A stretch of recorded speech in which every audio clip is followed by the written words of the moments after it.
Good evening, folks. This is Deb Delapan, and this is your short take. So tonight we're going to talk about, investigations and, prosecutions and impeachments and all kinds of stuff like that. All kinds of stuff that requires what? Evidence.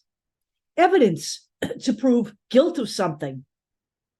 Now, this appears to be a concept that is not grasped by the GOP, or either that, or it's a concept that they know they can't meet in any of the antics that they're pulling with their little oversight committees.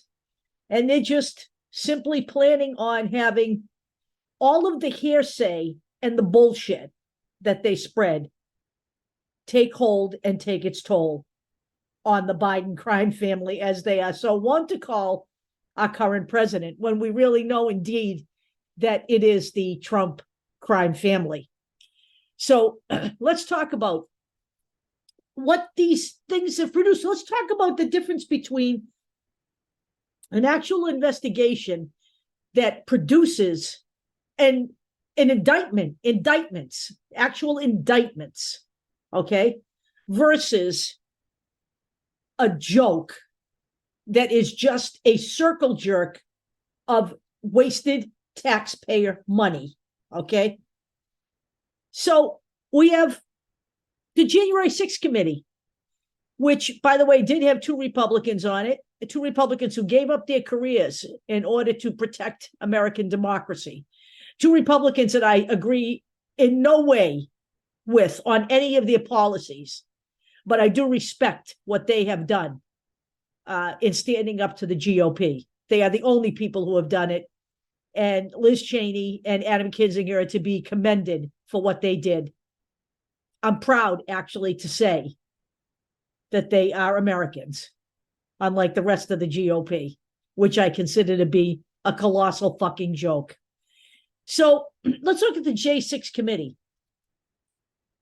They were put together to investigate the events surrounding Donald Trump's election denial and the events of January 6th. Now, in the months that they investigated, right, they produced an 800-page report.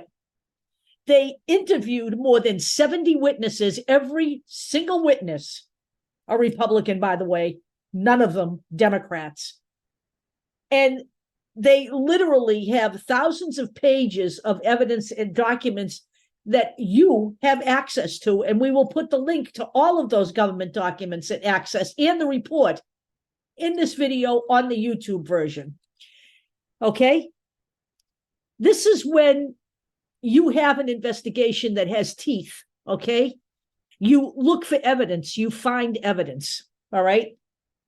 The J6, I'm sorry, not the J6, the documents case, 1,545 pages of evidence, okay? Classified evidence, 1.1 million pages of non-classified evidence, and 3 years worth of surveillance tapes from Mar-a-Lago.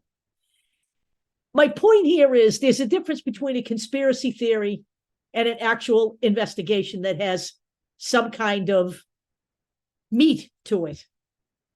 A conspiracy theory is, for example, the fact that Joe Biden blew up the Nord Stream pipeline. Remember that one? And plenty of people on the left went for that hook, line, and sinker.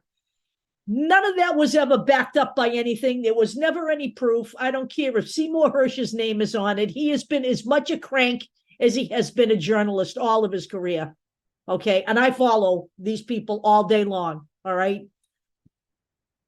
The Nord Stream pipeline, that's another beauty, okay? There's one that's going nowhere. The Hunter Biden investigation, 5 years. 5 years.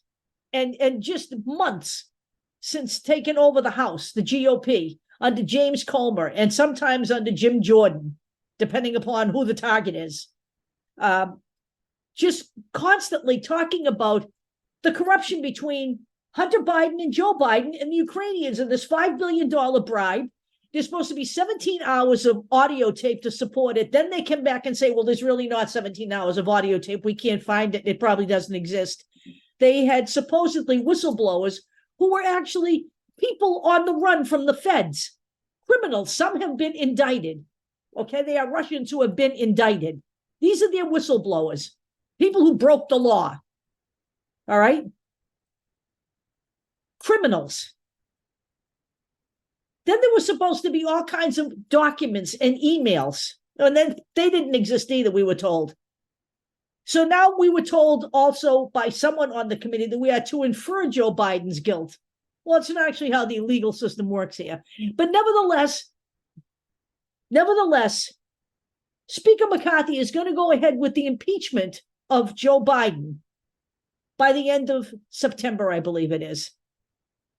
And the reason he's doing this, it was let out. The cat was left out of the bag by Matt Gaetz just to help Donald Trump look better in 2024 and to make Joe Biden look worse. The cat's out of the bag. The Republicans are the only party I know that actually use impeachment as a political tool. Okay, when the Democrats impeached Donald Trump, they had legitimate cause both times. Both times that man should have been impeached.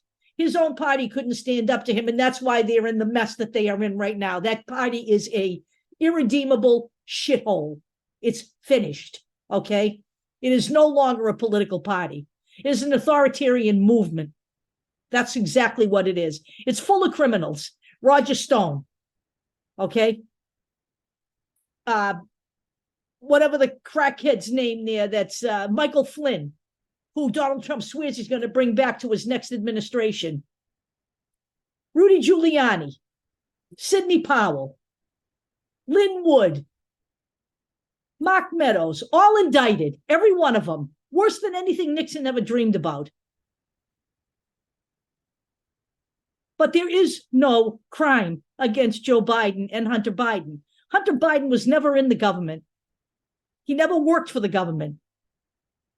He was a private citizen. Did he make some mistakes? He sure did.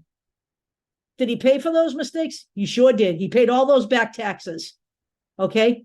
He paid all those back taxes. The reason his plea deal fell apart is because our little friend there, who was appointed to investigate this by Donald Trump, no less, before he left office, he can't find anything on Hunter Biden either, by the way, but he has succumbed to the pressure from the GOP and dropped the plea agreement now, and we're in full force here, going with special counsel. Let it happen. Let it go. They're not going to find anything because there's nothing to find. They've been investigating Hunter Biden and his father for 5 fucking years. 5 years. And people here are complaining about the fact that it took 2 or 3 years to amass all of this evidence against Donald Trump and his cronies.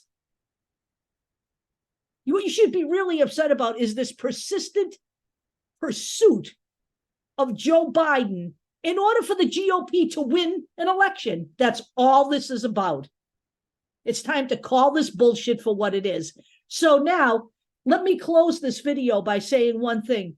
Jamie Raskin formally asked James Comer today, the head of the Oversight Committee, to formally subpoena documents about the $2 billion payout that was received by Jared Kushner from the Saudis. While he's at it, we should find out how and by what methods Ivanka Trump and Jared Kushner were able to also earn $640 million while they were under the employment of the government under the Trump administration. That is how fascist governments work, you know. They hire family members who won't turn on them. They hire people for their loyalty who will keep their mouth shut for them. And this is exactly what Donald Trump did in his first term. And his plan for his re-election is to eliminate civil servants and replace them with political appointees. That's what fascists do. Get a clue, people. There's a difference between a conspiracy theory and real evidence that leads to indictments in a crime. We see one party understands it. We see that the Justice Department understands it. What we see is the GOP playing political games because they've got nothing else to run on. And that's all I got for you tonight, folks. I'll put some stuff in here for the YouTube version. And you should have a chance. If you get a chance, you should take a look at it. I'll talk to you all later.